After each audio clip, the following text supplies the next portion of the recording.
The Poet and the Peasant by O. Henry. The other day, a poet friend of mine, who has lived in close communion with nature all his life, wrote a poem and took it to an editor. It was a living pastoral, full of the genuine breath of the fields, the song of birds, and the pleasant chatter of trickling streams. When the poet called again to see about it, with hopes of a beefsteak dinner in his heart, it was handed back to him with the comment, "Too artificial." Several of us met over spaghetti in Dutchess County, Chianti, and swallowed indignation with slippery forkfuls. And there we dug a pit for the editor. With us was Conant, a well-arrived writer of fiction, a man who had trod on asphalt all his life, and who had never looked upon bucolic scenes except with sensations of disgust from the windows of express trains.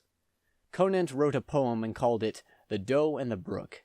It was a fine specimen of the kind of work you would expect from a poet who had strayed with Amaryllis only as far as the florist's windows, and whose sole ornithological discussion had been carried on with a waiter. Conant signed this poem, and we sent it to the same editor. But this has very little to do with the story. Just as the editor was reading the first line of the poem, on the next morning a being stumbled off the West Shore ferryboat and loped slowly up 42nd Street. The invader was a young man with light blue eyes, a hanging lip, and hair the exact color of the little orphans, afterward discovered to be the Earl's daughter, in one of Mr. Blaney's plays. His trousers were corduroy, his coat short-sleeved, with buttons in the middle of his back. One bootleg was outside the corduroys.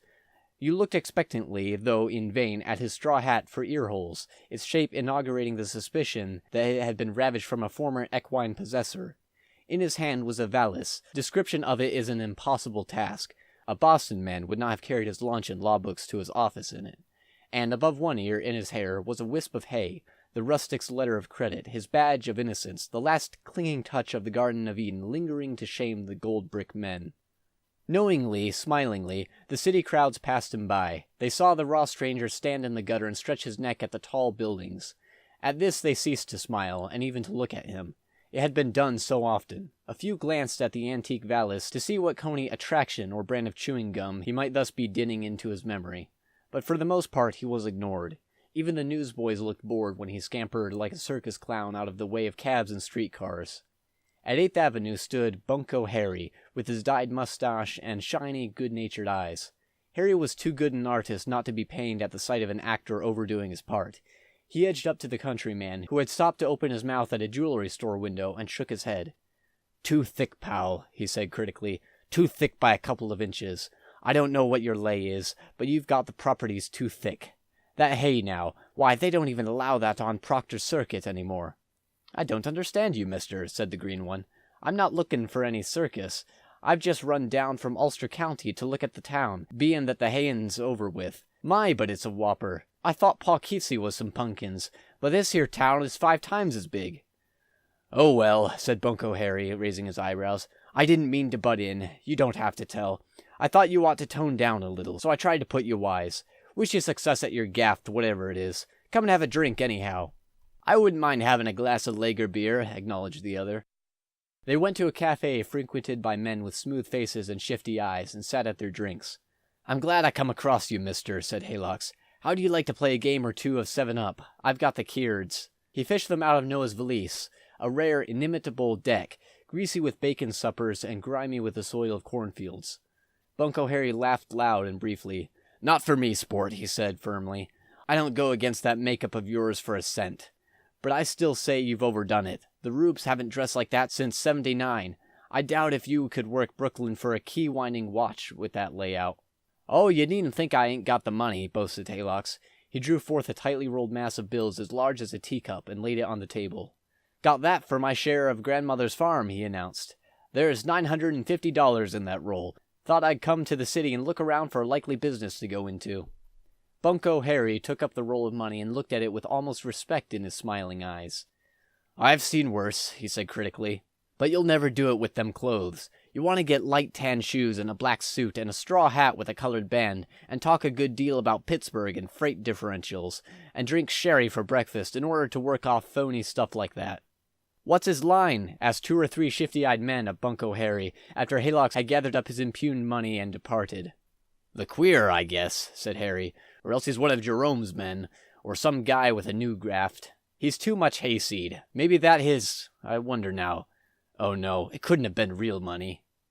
Haylox wandered on. Thirst probably assailed him again, for he dived into a dark groggery on a side street and bought beer. At first sight of him, their eyes brightened, but when his insistent and exaggerated rusticity became apparent, their expression changed to wary suspicion. Haylock swung his valise across the bar. "Keep that a while for me, mister," he said, chewing at the end of a virulent claybank cigar. "I'll be back after I knock around a spell, and keep your eye on it, for there's $950 inside of it, though maybe you wouldn't think so to look at me." Somewhere outside, a phonograph struck up a band piece, and Haylock was off for it, his coat-tail buttons flopping in the middle of his back. "Divvy, Mike," said the men hanging upon the bar, winking openly at one another. "Honest now," said the bartender, kicking the valise to one side. "You don't think I fall for that, do you? Anybody can see he ain't no Jay. One of McAdoo's come-on squad, I guess. He's a shine if he made himself up. There ain't no parts of the country now where they dress like that, since they run rural free delivery to Providence, Rhode Island. If he's got $9.50 in that valise, it's a 98-cent Waterby that stopped at 10 minutes to 10. When Haylock had exhausted the resources of Mr. Edison to amuse, he returned for his valise, and then down Broadway he gallivanted, culling the sights with his eager blue eyes. But still and evermore Broadway rejected him with curt glances and sardonic smiles. He was the oldest of the gags that the city must endure. He was so flagrantly impossible, so ultra-rustic, so exaggerated beyond the most freakish products of the barnyard, the hayfield, and the vaudeville stage, that he excited only weariness and suspicion. And the wisp of hay in his hair was so genuine, so fresh and redolent of the meadows, so clamorously rural, that even a shell-game man would have put up his peas and folded his table at the sight of it. Haylock seated himself upon a flight of stone steps, and once more exhumed his roll of yellowbacks from the valise. The outer one, a 20, he shucked off and beckoned to a newsboy. "Son," said he, "run somewhere and get this change for me. I'm mighty nigh out of chicken feed. I guess you'll get a nickel if you'll hurry up." A hurt look appeared through the dirt of the newsie's face. "Ah, what's your thing? Go on and get your funny bill change yourself. They ain't no farm clothes you got on. Go on with your stage money."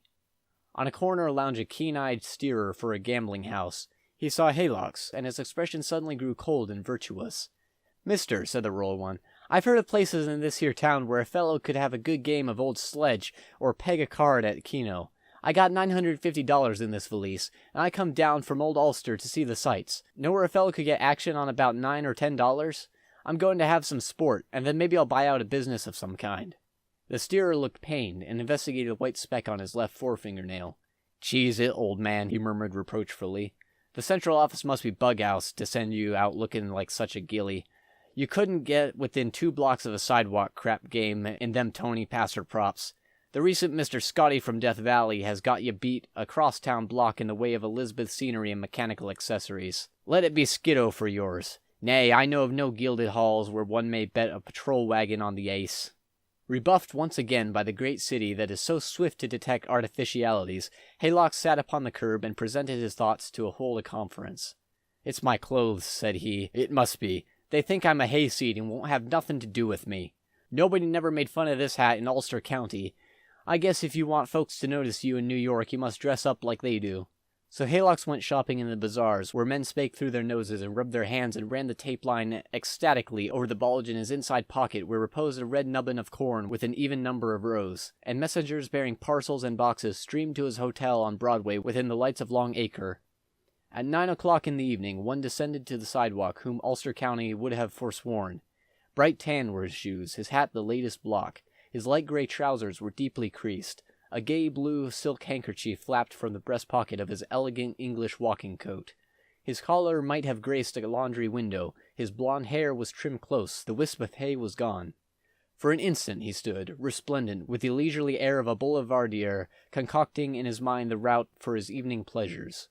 And then he turned down the gay, bright street with the easy and graceful tread of a millionaire. But in the instant that he had paused, the wisest and keenest eyes in the city had enveloped him in their field of vision. A stout man with gray eyes picked 2 of his friends with a lift of his eyebrows from the row of loungers in front of the hotel. "The juiciest jay I've seen in 6 months," said the man with gray eyes. "Come along." It was 11:30 when a man galloped into the West 47th Street police station with the story of his wrongs. $950, he gasped. "All my share of my grandmother's farm." The desk sergeant wrung from him the name Jabez Bulltongue of Locust Valley Farm, Ulster County, and then began to take descriptions of the strong-armed gentleman. When Conant went to see the editor about the fate of his poem, He was received over the head of the office boy into the inner office that is decorated with the statutes by Rodin and J.G. Brown. "When I read the first line of The Doe and the Brook," said the editor, "I knew it to be the work of one whose life has been heart to heart with nature. The finished art of the line did not blind me to that fact. To use a somewhat homely comparison, it was as if a wild, free child of the woods and fields were to don the garb of fashion and walk down Broadway, beneath the apparel the man would show." "Thanks," said Conan. "I suppose the check will round on Thursday as usual." "The morals of the story have somehow gotten mixed. You can take your choice of stay on the farm or don't write poetry."